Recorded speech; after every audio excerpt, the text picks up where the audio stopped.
Hey, it's good to be going down the road with you. Thanks for joining us. I get an opportunity today, and I thought about this since he agreed to do it, and he started debating whether or not he should have done it.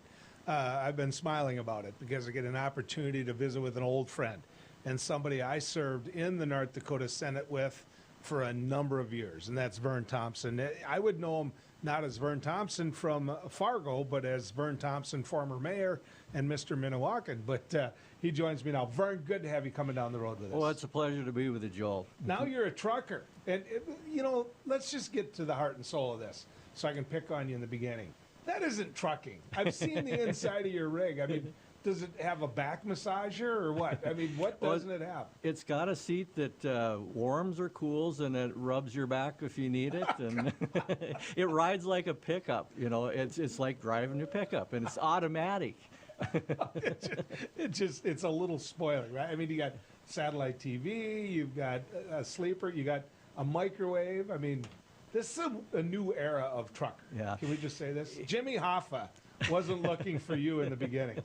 Well, I always told my wife I wanted to get a motorhome, and she said no. Well, this is the closest thing to a motorhome that we'll ever have, and guess what? It's a little revenue coming in to pay for it. Yeah. So what's a regular trek for you? I mean, where do you go? A lot of the work that I've been doing is hauling natural gas liquids from a gas plant down in Belfield, North Dakota, all the way up to Cromer, Manitoba, so I'm crossing the international border daily. No problem with that? I mean... No, we have to wear masks, and, only the emergency infrastructure workers are able to go across the border. You and I can't go up to Canada fishing. They won't allow that. But we're first line of defense on the infrastructure workers, and so they let us go every day. You know every stretch of that road, every mile. Every stretch of it. I got a GPS in case it's foggy. I can see the road from the GPS. Do you get a chance to interact with the Canadians? What's their attitude about everything we're all going through? It was funny.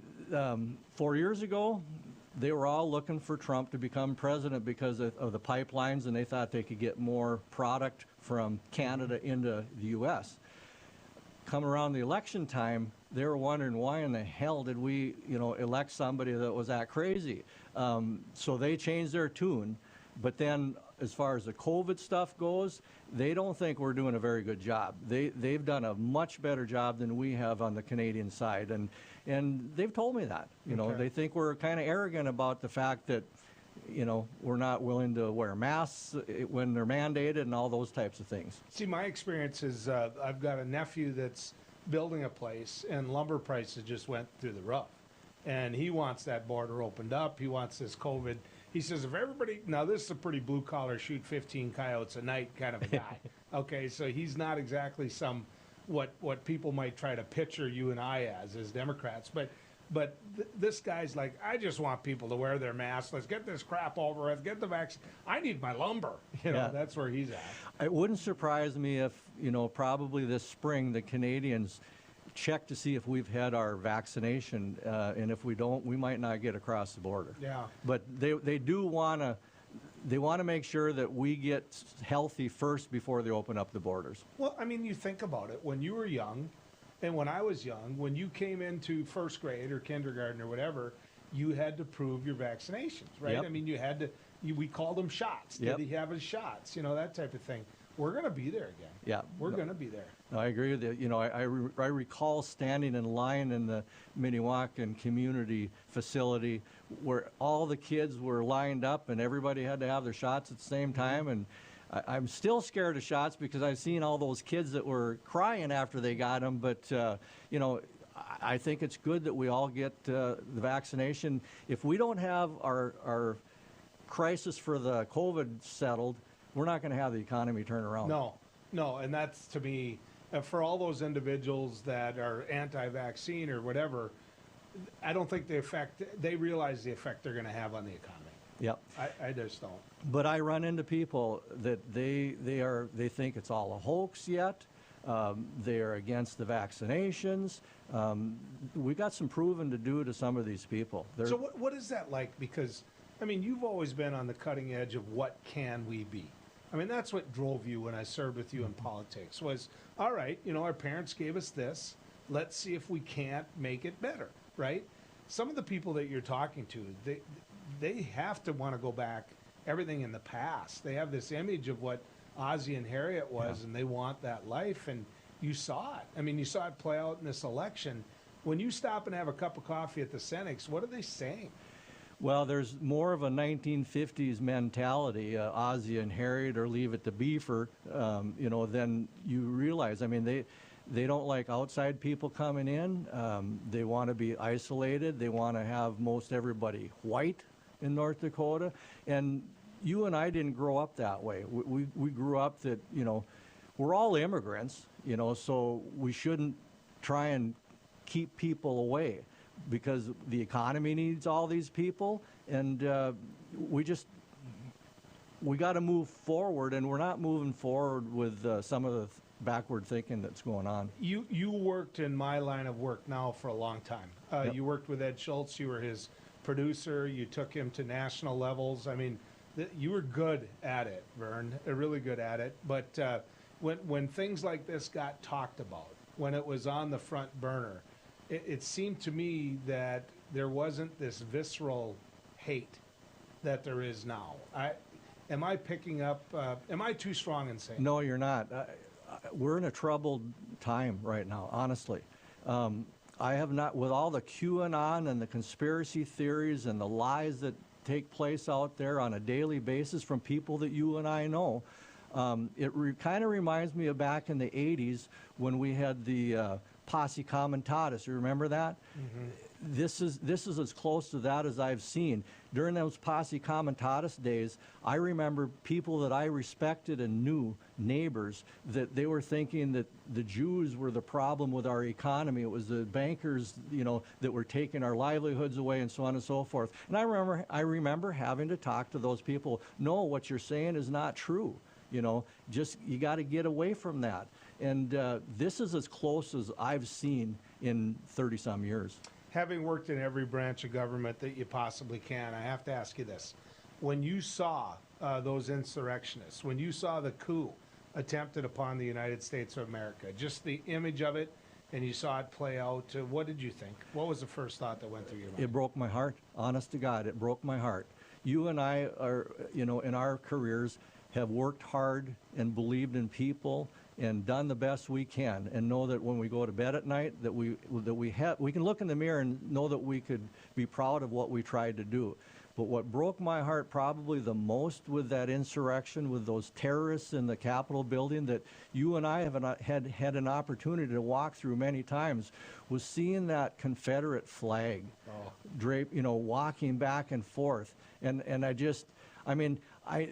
breaking things, that was bad enough. But when I saw that Confederate flag and know that even in the Civil War, there was not a Confederate flag traipsing down in the hall there between the House and the Senate, that really hurt. They tried.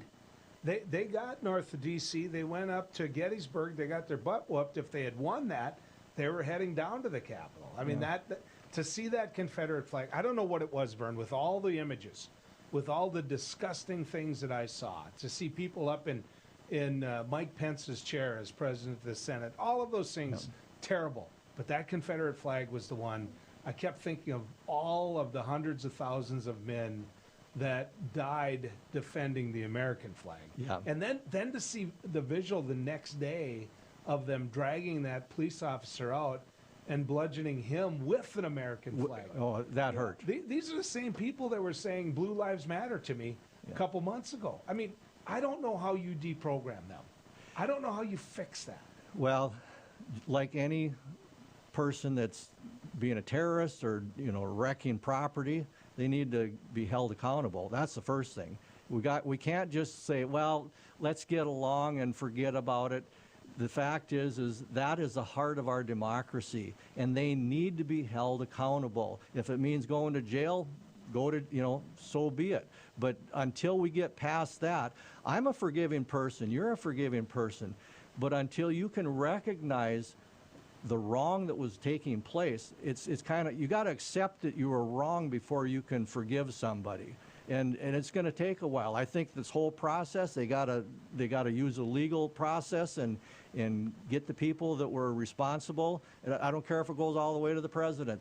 They all need to be held accountable. What do you say to individuals when you're out there trucking, when they're talking to you and in your life as a public servant for years? What do you say to them when they say, look, you know, you and Heitkamp as Democrats, you never wanted to say these things about the folks in Portland that incited the riots there, the folks in Minneapolis, and they try to directly compare those two. What do you say to them? Number one, it's a false comparison, but number two, you and I went after those people that were rioting in Portland and Seattle. We said it's unacceptable and that they need to go to jail. Any rioter needs to go to jail. Even in Fargo here, the right thing to do was those that did the rioting, they need to be held accountable. Now, all those people, and I saw them in Fargo get on a bus and go to Washington, D.C. for that January 6th. I actually saw some of those people.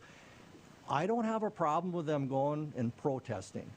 But the fact is we all can protest. That's fine. The protests that went on in Fargo here this summer, that was fine. But the violence is unacceptable. I don't care who it is, it's unacceptable. There's three factors there that you talk about accountability, and there's three factors that in my head I always go to. Number one is, I think if both United States senators in North Dakota had come out and said, look, this was a free and fair election, that would have diffused a lot of what you saw heading out to D.C. I think it's completely unacceptable that the Attorney General of North Dakota paid for their trips and encouraged that protest. Yeah. And that happened through the Republican National Attorney Generals Association. So I think Wayne Stenjum has to answer to that. And the third is local media here. You know, we've got local media here that in cahoots with Kevin Kramer's office. They went out there, they fired him up. As soon as everything boiled over, that pot boiled over, the first thing they did was come out from Kramer's office and say, you know, it's our understanding it's Black Lives Matter, and it's Antifa that's doing this. Yeah. I mean, and then you wonder why their ratings are so low. I mean, it's like, do you get it? You take these folks there, you and Mr. Pillow pay for all this, you get them all riled up. When it all explodes, you know what? Then it's like, oh, I can't believe this happened, and it had to be somebody else's fault. I'm sorry, but they, along with the president, bear some accountability. And by the way, I would have arrested Rudy Giuliani by now. So when we come back, we're going to get a chance to visit some more with my friend Vern Thompson. We're going to talk about what's going on in our state legislature when we come back as we head down the road.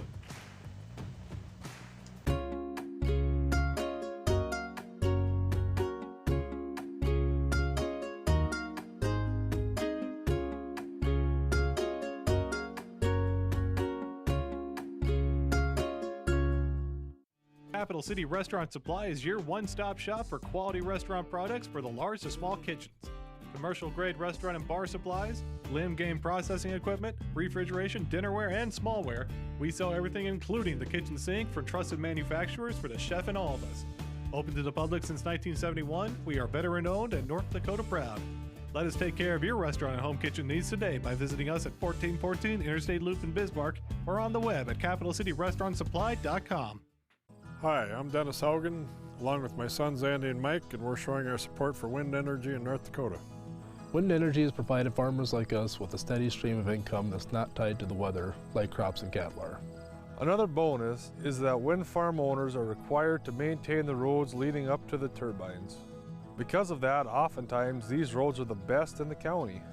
Wind energy is good for landowners, it's good for the land, it's good for our economy, and it's good for North Dakota.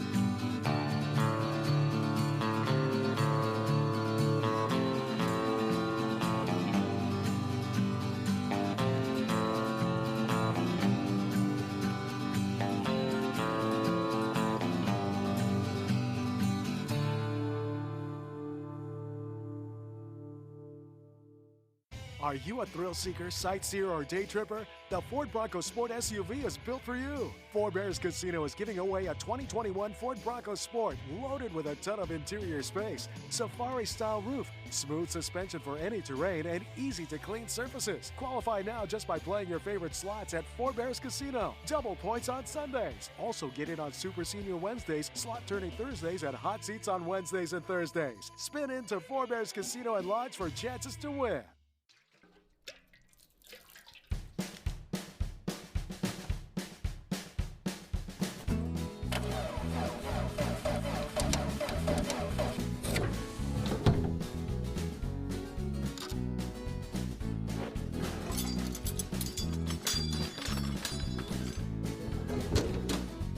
Some things in life are hard. That's why banking shouldn't be. Cornerstone Bank. Heroes and Icons is now Cozy TV. Don't worry, you'll still get your favorite Beck News programming without changing the channel. Real people, real news, Beck News.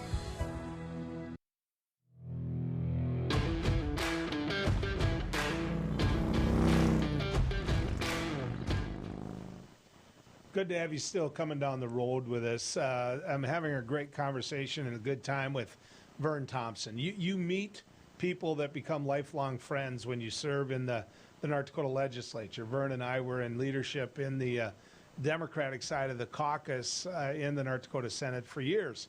I called him and said, Vern, you got to come with me and come on air. And he said, let's do it. So we were talking about some of the federal issues in our last segment. I want to talk to you about what's happening in the North Dakota legislature now.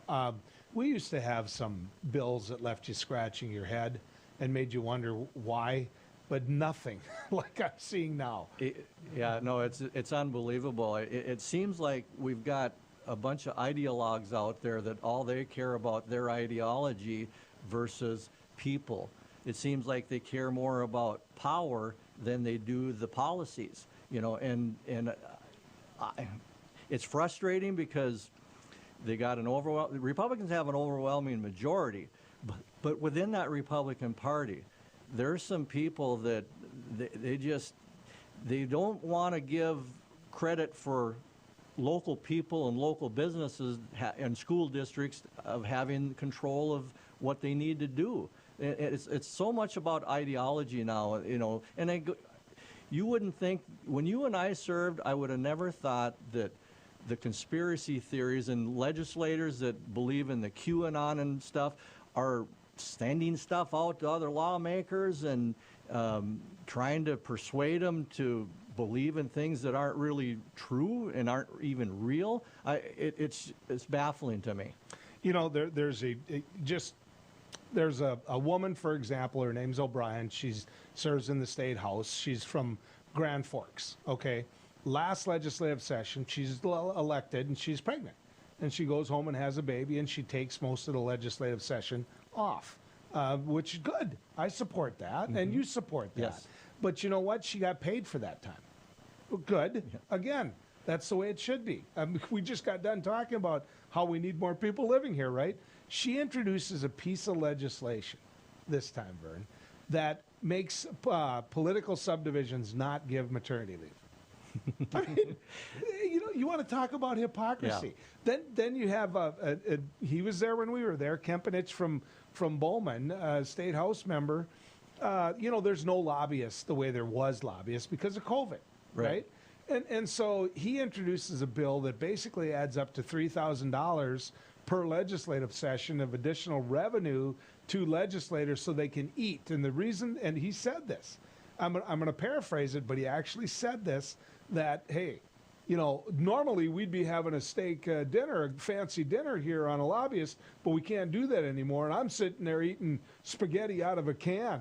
I saw that, and talk about hypocrisy, because these people are wanting taxpayers to pay for their meals when we have taxpayers who are going to food banks in North Dakota because they can't afford to pay for their own food. Yeah.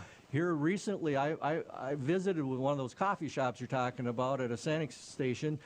I talked to a minister and his wife in western North Dakota, and they have had more people coming to the food bank for them in a small community than they've ever seen in their life. And this is an elderly couple that have been around quite a while. So it's okay to pay the taxpayers for legislators' meals, but it doesn't seem like they want to do anything to help those folks that are at the food bank line. No, and I had a guy call into my radio show, just a gruff voice. You know, I have this image of what he looked like, but he said, "I'm going to tell you something, Joel." He said, "These are the same people that wouldn't support milk for kids." I looked them up. These same people wouldn't afford or wouldn't let the state give a couple bucks so underprivileged kids get some milk, but they'll make sure that they get a steak dinner. I mean, he was mad, and I'm like, all right, he's on my side of this argument, you know. But he was right. These same folks, the same hypocrites that we're talking about. I mean, okay, perfect example.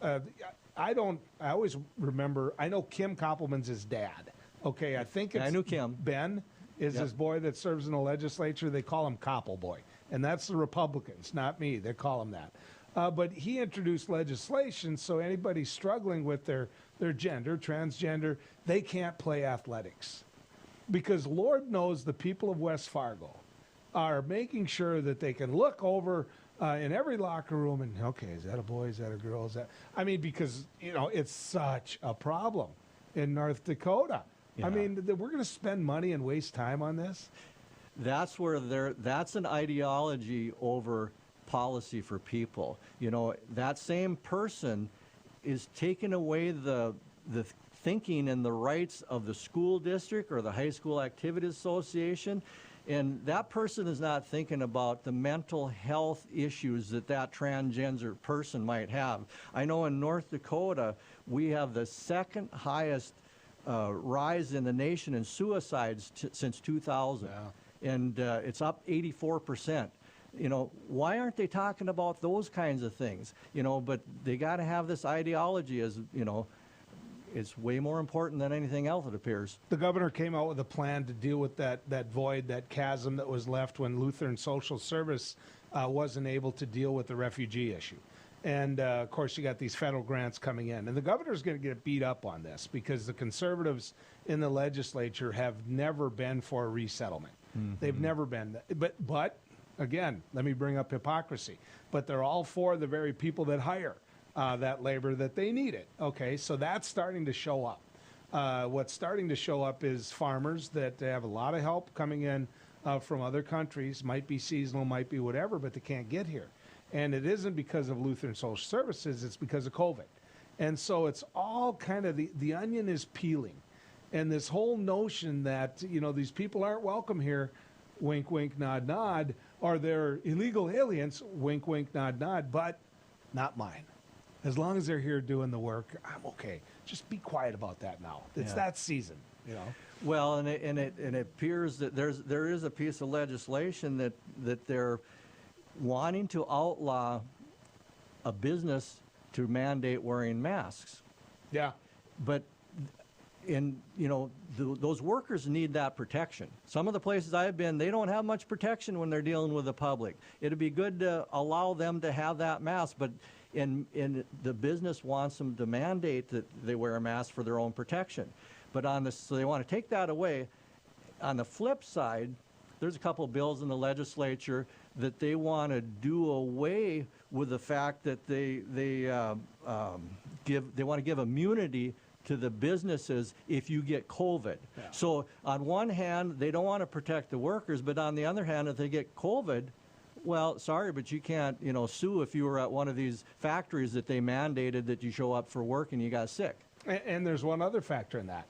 They believe in local control, business control, but yet they're going to tell the worker, or they're going to tell that store that they can't mandate a mask. So they believe in business owners right up until they don't like what the business owner says. I mean, that's how ridiculous this is. And it, this is who we have. And it's about one-party rule. And I would argue this, that yes, people like the Republicans. They love Donald Trump in North Dakota. And because they love Donald Trump, it has swung so far right. I get it. I understand it. But it's incumbent upon the Republican Party to at least put up people for election that aren't wackos. Well, we don't need a bunch of QAnon people running things, and I don't care if I get hate mail over it. That's a fact. We can discuss policy, we can debate policy. I don't, if the majority wants it this way in North Dakota, so be it. But you can't base that majority on a bunch of lies and a bunch of conspiracy theories. That's not healthy for democracy. Well, in my particular case, when I see it, it's just embarrassing. I mean, my delegation, Sebastian Ertl from down in my country, he wouldn't wear a mask, stormed off, won't wear a mask. Jason Heitkamp no sooner got there than he had to call legislative council because he got locked in the bathroom. That's no kidding. I mean, that's bad when you can't find the bathroom. Apparently he's so loved he was screaming for help and nobody helped him in the bathroom. But I mean, think about that. That's how far we've gotten. We've gotten to that point where I served with Gary Nelson and John Dorso and, good, strong, Jack Dalrymple, good, strong legislators who loved their state, had a different view than you and I of how we could get to the same place, but we all were headed to the same place. Yeah, but that's not happening today. We used to have a more of a rural-urban fight because you and I were from rural areas. Today, it's not that. It's not even Democratic and the Republican Party. It's this Batista versus the Republican. It's the QAnon people versus everybody else. And that's bad for North Dakota. And I agree with you. I'm embarrassed by it. And the Batista folks that never turned down a government handout in their life. Yeah. And that's the truth. When we come back, we're going to talk about vaccinations. We're going to get a chance to visit with Molly Howell and talk to her about where we're at in North Dakota right after this as we go down the road.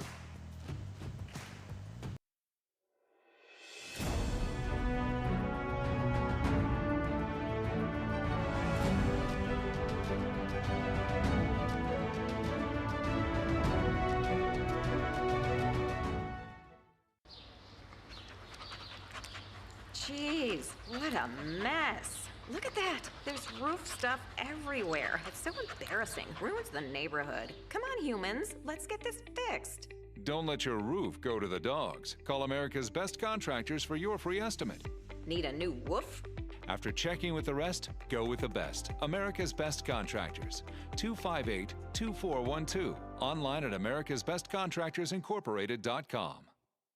In southwestern and south central North Dakota, on any given day at any given moment, a Dakota Community Bank and Trust customer is logging in or signing on to do their online or mobile banking. We believe that community banking can blend both the past with down-home customer service in-house and the future with modern banking conveniences and technology for our customers anywhere, like here or here, all while honoring our long-standing tradition of community-first oriented banking here at Dakota Community Bank and Trust. My wife was diagnosed with early stage Alzheimer's. We talked about it and we kind of decided we'd be a little bit proactive and try to start making provisions. So we started looking here, and Eventide worked out to be pretty much the perfect answer. I guess I didn't expect it to be so nice. The staff here are terrific. We enjoy it. Beck News brings you real people and real news. Every weekday on KNDB, KNDM, and KRDK. Start your evening with the Dr. Duke Show at 4. Take a fresh look at current events with Ladies of Another View at 4:30. Go down the road with Joel at 5:30. Watch No Apologies with Becker at 9. Cap off your night with No Filter with Debbie at 10. Beck News. Real people, real news. The professionals at Superior Glass provide residential and commercial glass installation and repair services in central and western North Dakota. Superior Glass is your source for stained glass projects, mirrors, windows, touchless and automated entry solutions. Stop by and see us at 3323 East Broadway in Bismarck or call us at 701-258-5600. Superior Glass, where you get superior service for less. Bye for now.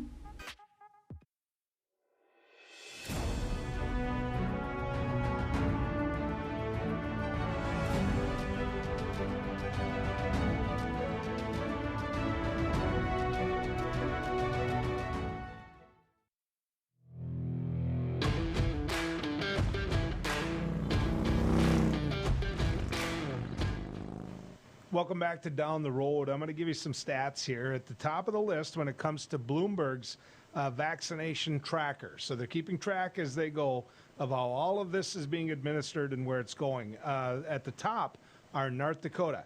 North Dakota has administered 85.4% of its doses. West Virginia, 84.5%. When it comes to New Mexico, 77.9%, and South Dakota, 75.5%. Now, those are good stats to have. Those are really good stats to have. And there's a reason for that, I think, and it's because of good people. Molly Howell joins us now. She's the immunization program manager at the North Dakota Department of Health. Molly, good to have you coming down the road with us. Thanks for having me again. Now, that's a good report card, Molly. Not something I saw a lot when I was growing up. It's got to make you smile a little bit.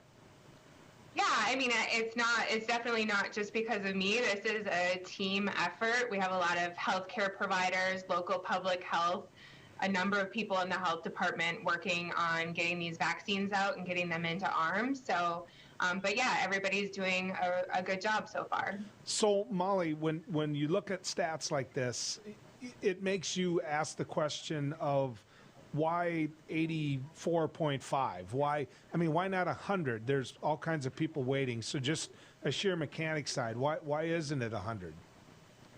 I think if we were getting to 100, that would mean there's no vaccine left in the state, which would be kind of concerning. And so, in fairness, providers only know about a week ahead of time how many doses they're receiving the following week.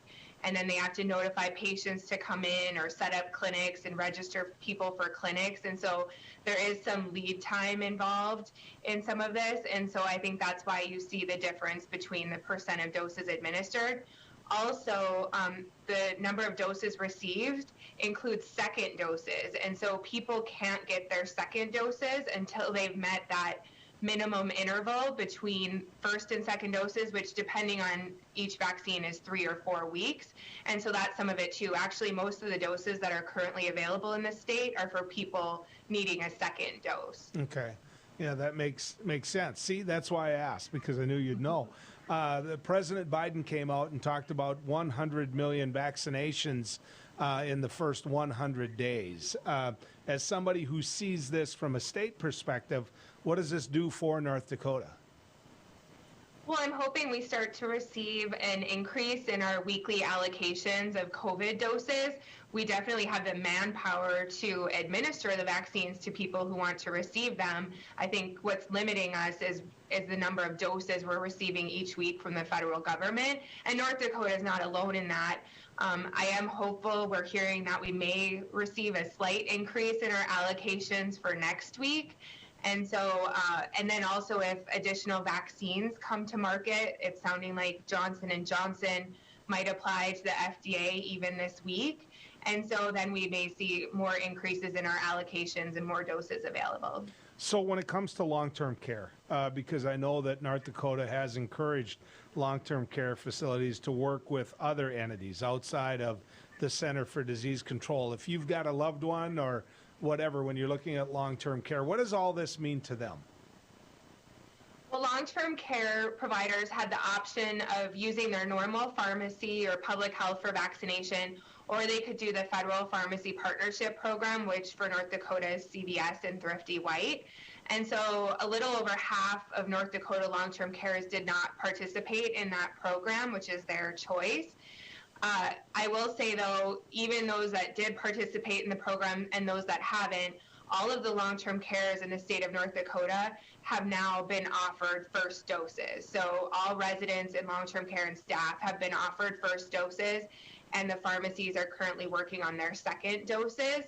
And so both the long-term carers that participate in the state program and in the federal program are getting taken care of. Okay.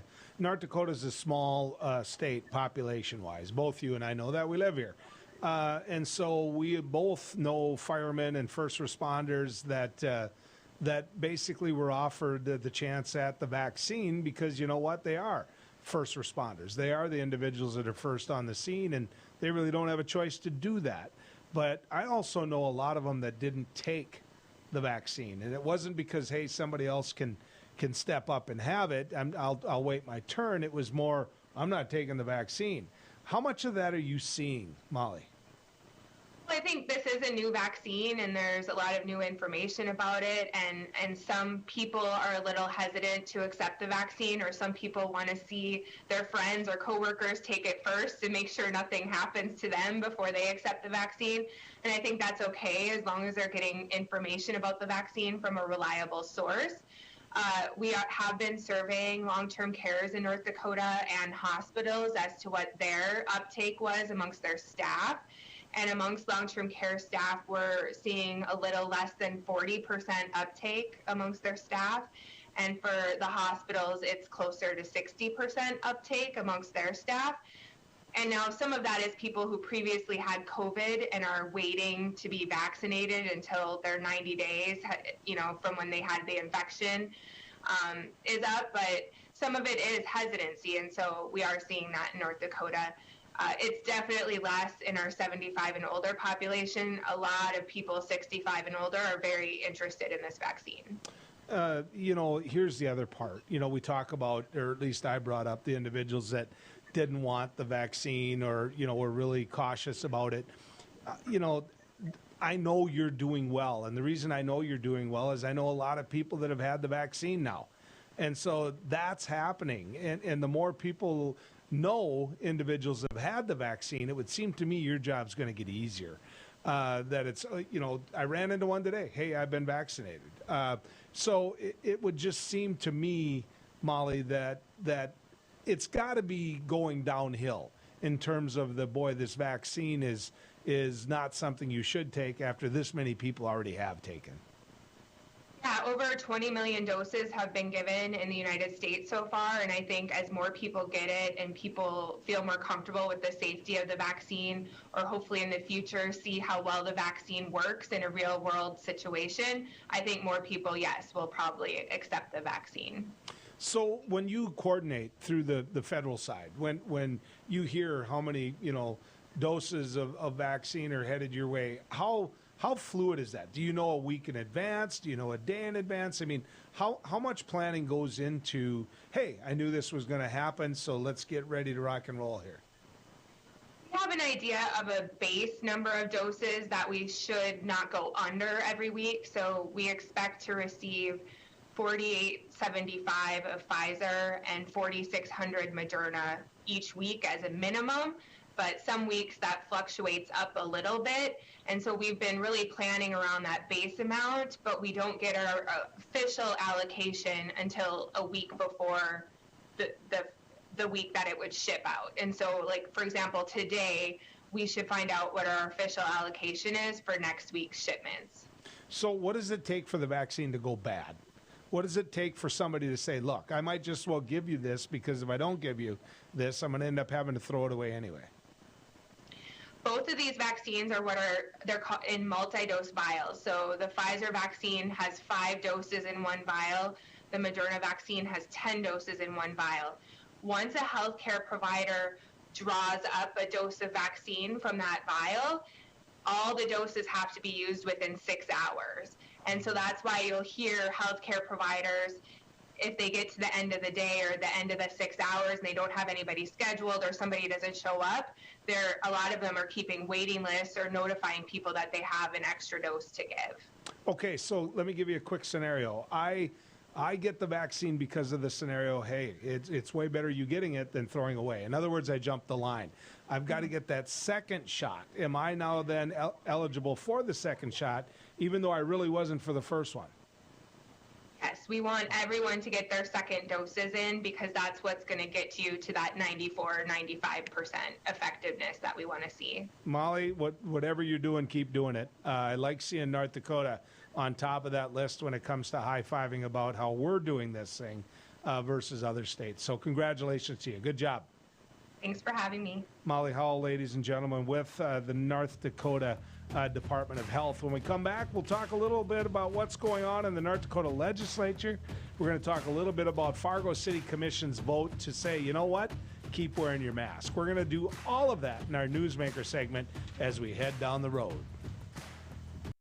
Howdy, folks. It's the County Cafe. I reckon it's time you're due for a hearty meal. So saddle up for the day with one of our hay-bussin' breakfast homemade soups. Fill your grill at our salad bar. Sink your teeth into our famous County Line burger and barbecue ribs.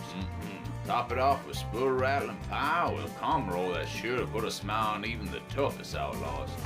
Shake the dirt off the boots each night and warm up with the gang. Tell them about it, Stacy. I can't wait to see you at the County Line. Since opening in Hebron in 1940, Dakota Community Bank and Trust has been your hometown bank. Our mission has been to provide modern banking convenience with old-fashioned hometown service. We've grown with the communities we serve through year-round events, countless sponsorships, and nearly 7,000 hours of volunteering each year. Learn more about our 80-year history at dakotacommunitybank.com.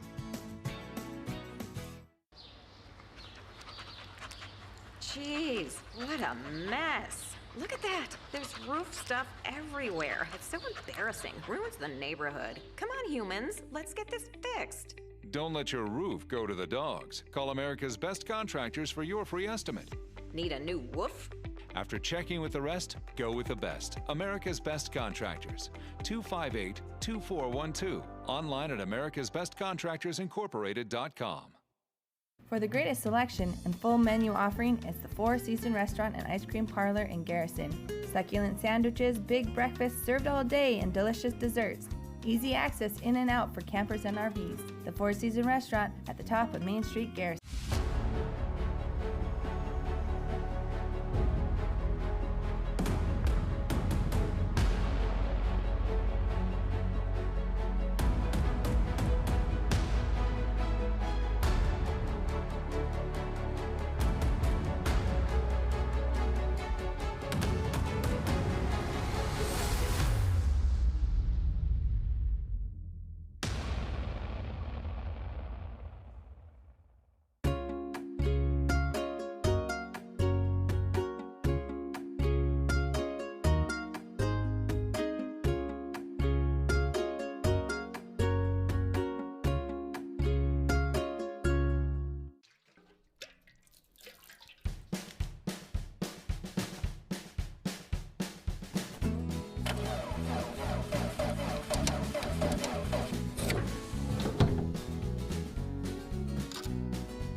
Some things in life are hard.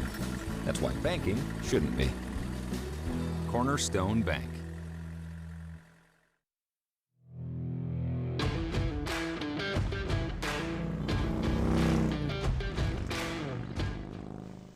You know, let's take a second or two to visit about the North Dakota legislature and where it's at. It's redistrict time. That's right, it's census time. So what are they going to do? What is the North Dakota legislature going to do? Well, the party in power gets to decide where the district lines are. The problem they have is they hold all the offices within those district lines. So if you start carving some out and saying, okay, well, you move the line here, we could get rid of that Democrat. Does it, it's like a balloon. Does it push out somewhere else? Whatever that redistrict plan was the last time was actually a pretty good plan on behalf of the Republicans. Now, the problem is, in some of those rural areas, you look at some of those districts, there's less and less people living there. They're moving to Bismarck. They're moving to Fargo. They're moving to Minot. They're going to play Williston. They're going to places like that. And so those urban districts, when it's about numbers, folks, it's about how many people live within a district. That's what determines it. You know, and there's a factor. You can go up 5% or down 5%. They did that to me when they tried to redistrict me out of the legislature, which, by the way, it didn't work. But the truth of the matter is some of these districts are going to go away in the rural areas. They are. They're going to get bigger. They're going to get broader. You're not going to know your legislator. He's going to have to take an airplane to come see you. Because you know what? Fargo's going to get more legislative districts. That's just the way it is. Now, how you draw them, how they coincide. Guys, I hope you can put that map up there again, because what you're going to see is a map of districts that really show that, you know, borders don't matter. that borders don't matter. The politics of them matter. Districts should be based upon townships, counties, school districts, those type of things. If you look at where these lines are, they have nothing to do with that. They have to do with the personalities that are in the legislature. People wanting to draw out safe districts that they know they can win in. And where the problem with that is if you have a legislator that knows they don't have any chance whatsoever of being beat, they become, well, that district ends up electing people that shouldn't be in the legislature because they know they can. That's when you get the ideologues in. If you missed the very first segment of this show, you know exactly what Vern Thompson, who we had on, was speaking about, which is that's when you get those individuals that are solely out for themselves. And so this redistricting matters. I hope you keep a close eye on that. Last night, the Fargo City Commission voted, and they voted to extend their mask mandate. Obviously, the governor has pulled off the mask mandate, and the Fargo City Commission said, well, not in Fargo. You haven't. We're going to keep this going. Now, Commissioner Dave Pepcorn, who you're looking at right now, adamantly against masks. Doesn't believe you should wear a mask. Commissioner Tony Grinberg, who you're looking at right now, who, by the way, works for the federal government, and the federal government saying you will wear a mask, he doesn't believe you should make people wear masks. The numbers in Fargo were the worst. They were the worst. Started wearing masks, the numbers in Fargo went down. That's just sheer numbers. That's the truth. That's fact. And so to say that, you know what, you shouldn't have to, or the science doesn't prove anything when it comes to it, that's just a lie. That means some of these individuals didn't do their homework. Now, there'll come a time when you don't have to wear masks. I'll get that. But has there come a time when it's no big deal too? And I have, 6, 7 masks? I have some in my pickup, some in my old International Scout. I have one in my Cruiser. I've got one in my old Jeep that I run every now and then. I have one in my Polaris Ranger. Yeah, I'm spoiled. I've got all of these things. But I have a mask everywhere I go, and I put it on. I don't wear it when I'm inside my pickup, and I don't wear it when I'm inside my Ranger. But I do wear it when I get out of the Ranger and I walk into the grocery store. And I do wear it when I get out of my pickup and I walk into where I work. And it's just a habit now, like putting on your seatbelt. So I don't think it's such an inconvenience to ask people to go a little bit longer to wear those masks. I got to tell you, I think the 3 were right over the 2. Now, Mr. Pillow, the CEO of Mr. Pillow, they pulled his Twitter account. No more telling people all these conspiracy theory QAnon crap that you've been doing on Twitter. No more sitting there and spewing out lies that incite riots, because that's what Mr. Pillow was doing. I had a Mr. Pillow. It's gone. It's not in the house anymore. And I can guarantee you this, there's never going to be another pillow in the house that's from Mr. Pillow. He's in trouble. He wants to run for governor of the state of Minnesota. Good luck. Good luck. It isn't about him being a convicted felon. That's not my point at all. My point is this. When you incite riots, when you take part in insurrections, and you try to pull a coup on the government, it should matter. Now, a number of people that buy his pillows to sell themselves, Costco, Walmart, Wayfair, some of these places are saying, we don't want your pillows. We don't want them. Now, he's claiming that that is an attempt to muzzle him and that, this is just, I'm being punished for my political beliefs. No, you're being punished for your political activity. That's why you're being punished. And it's about free enterprise, and it's about who you want to say you get your supplies from, right? I mean, this is a drastic way of putting it, or is it? If Hitler was making Mr. Pillows or my pillows, I wouldn't want to buy a pillow from him. Now, granted, Hitler isn't doing that, but some of what Mr. Pillow has been doing resembles some of that. And so, you know what? If you can't sell his pillows because of the way he's been, then by God, get him off the shelves. And that's what's happening to him. And I say good riddance. I say you had it coming, and I say tough luck. You know what? Maybe act like a decent human being to other human beings, and your pillows still would be on those shelves. Also want to get a chance to talk to you a little bit about the impeachment trial of Donald Trump that's coming up. This is the second trial. And I want to say this. I believe that they had to try him, that they have to, because nobody attempts an insurrection. Nobody attempts a coup, which is what Donald Trump did. He incited that riot to attempt a coup. Nobody gets punished for that before their term is up. So to make an argument and say, well, he's already gone, he's no longer president, that doesn't mean he didn't attempt a coup. He did. He incited a riot. And so to say, well, he's gone, so there should be no punishment, that's a ridiculous argument. That's an absolute ridiculous argument. I'll go back to Mussolini. If Mussolini had said, okay, I was wrong, I'm heading out, I'll go to a different country, I'll go play golf at Mar-Lago. If Mussolini had done all of that, do you think he still should have been punished for what he did? Yeah, he still should have been punished. The visions of the images of what happened at our Capitol, that alone will be taught in schools for years. And the cause of that was the rally. It was the failure to acknowledge the election. It was the fact that he incited a riot. And those people did what they thought he told them to do. And that's the cold, hard truth. And so, yes, there needs to be a trial. There needs to be a trial. And when we come back, I'll tell you what Donald Trump's role in that trial should be as we continue to head down the road. Howdy, folks. It's a Caroline Cafe. I reckon it's time you're due for a hearty meal. So saddle up for the day with one of our Hey Bossin' breakfast homemade soups. Fill your grill at our salad bar. Sink your teeth into our famous Caroline burger and barbecue ribs. Top it off with spoon rattling pie with a calm roll that's sure to put a smile on even the toughest outlaws. Shake the dirt off the boots each night and warm up with the gang. Tell them about it, Stacy. I can't wait to see you at the county line. Hi, I'm Dennis Haugen, along with my sons Andy and Mike, and we're showing our support for wind energy in North Dakota. Wind energy has provided farmers like us with a steady stream of income that's not tied to the weather like crops and cattle are. Another bonus is that wind farm owners are required to maintain the roads leading up to the turbines. Because of that, oftentimes these roads are the best in the county. Wind energy is good for landowners, it's good for the land, it's good for our economy, and it's good for North Dakota. Capital City Restaurant Supply is your one-stop shop for quality restaurant products for the large to small kitchens.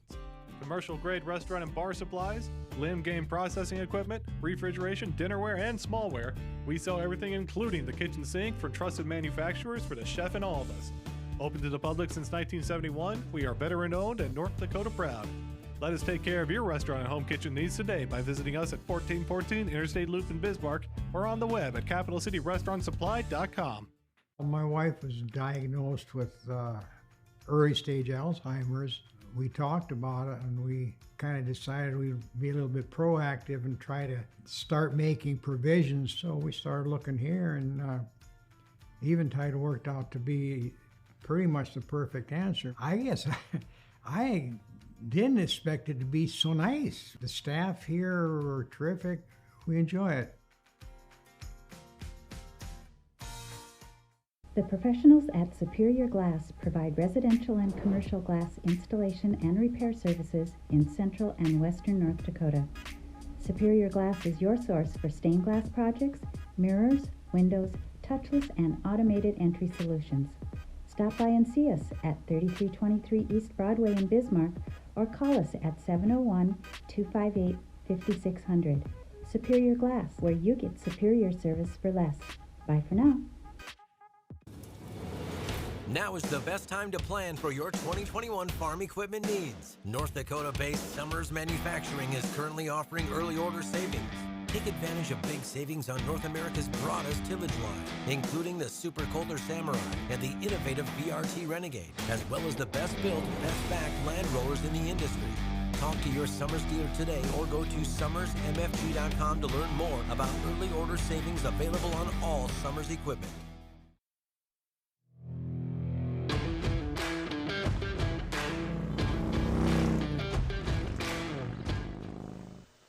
Well, we're just about there. That's right. This trip down the road always brings us to an end at some point. Let me tell you this. We were just talking about the impeachment trial that's going to be held in the Senate. There was an agreement there between Republican and Democrat as to when the trial should run. Now, the Republicans wanted more time to make sure that the president could prepare. The Democrats were okay with that time because I think they believe more information is going to come out in regards to the attempted coup. And you know what? More information is coming out in regards to the attempted coup. Videos now are being supplied of the people that were attending the rally in real time as Donald Trump was speaking to them, and you can see their reaction to what he said. Now, the individuals that stormed that Capitol are responsible for themselves. I get that. I understand that. But when you get a mob fired up to do, and you know exactly what they're going to do because you told them what to do. You just dog whistled it is all. When you get a mob ready to do that, and it costs human lives, and they bludgeon someone with an American flag, you have to answer to that. But I want to say this. In that trial, there's a debate going on over whether or not Donald Trump should be allowed to testify. Yes. Yes, he should be allowed to testify because it's a trial that involves him. He's being the one tried. And in this country, you should always be able to have a response and be able to speak your side of it at that trial, if you so desire yourself. Now, if your attorneys say you shouldn't do it, that's between you and your attorneys. But if you want to talk, if you want to sit on that floor of the Senate and say, look, this is my point of view on it, you should be allowed to. And I think that former President Trump should be allowed to do just that. One of the reasons, of course, I believe that is because I don't believe he has the right answer. I don't believe that he has a legitimate answer as to why he did what he did. There's one other factor, too, that involves this impeachment trial. And I don't know how many witnesses are going to be brought in and be sworn in and then have to testify. But there's one individual in particular that I'd have in handcuffs already, and that's Rudy Giuliani. Rudy Giuliani he didn't even try to hide the fact that he wanted those individuals at that rally to go up and attempt that coup. Trial by combat. Trial by combat is what he encouraged them to do. Imagine that. This man, if he hasn't already, should lose every law license he ever held. This man should be in jail. And maybe that's the trade-off, right? Maybe the trade-off is you give me Rudy, we'll let this go away. It's not going to happen, but it's sure worth the discussion. It's been good riding with you, folks.